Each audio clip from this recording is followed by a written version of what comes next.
Hello everyone, today we are going to learn about system development life cycle. System development life cycle traces the history of an information system.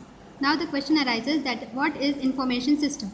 Information system is the process in which data is transformed into information, and it also allows the management of both data and information.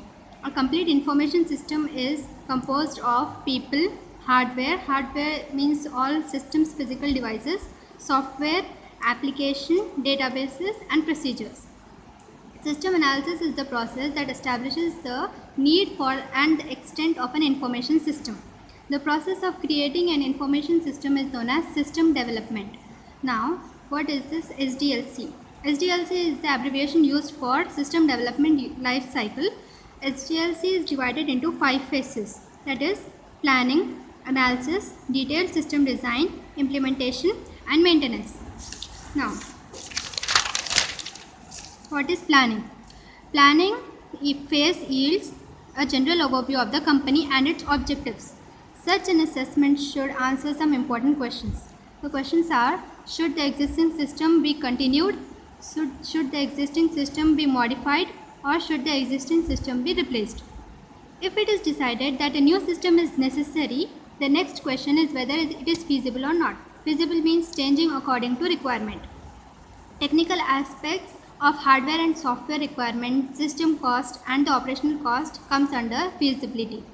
Analysis phase. Next comes to analysis phase. Analysis phase, problems defined during the planning phase are examined in greater detail in the analysis phase. The existing hardware and software systems are also studied during the analysis phase. The result of analysis should be a better understanding of the system's functional areas, actual and potential problems and opportunities.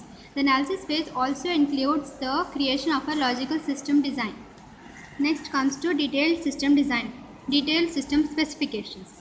In this phase, the designer completes the design of the system's process. It includes all necessary technical specifications for screen, menus, reports and other devices. Next comes to implementation, implying all these things. During the implementation phase, the hardware, DBMS software and application programs are installed and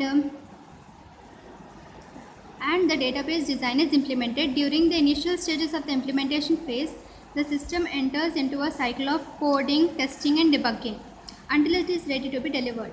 After testing is concluded, the final documentation is reviewed and printed out. The system will be continuously evaluated and fine-tuned for better performance. Next, maintenance. Maintenance, almost as soon as the system is operational, end users begins to request changes in it. Maintenance is of 3 types, that is corrective maintenance, adaptive maintenance and perfective maintenance. In the corrective maintenance is used in response to system errors. If the system gets any error, then for maintaining the errors, we use the corrective maintenance. Then adaptive maintenance. It changes due to the changes in the business environment. Perfective maintenance is to enhance the system. So this is all about system development life cycle. Thank you.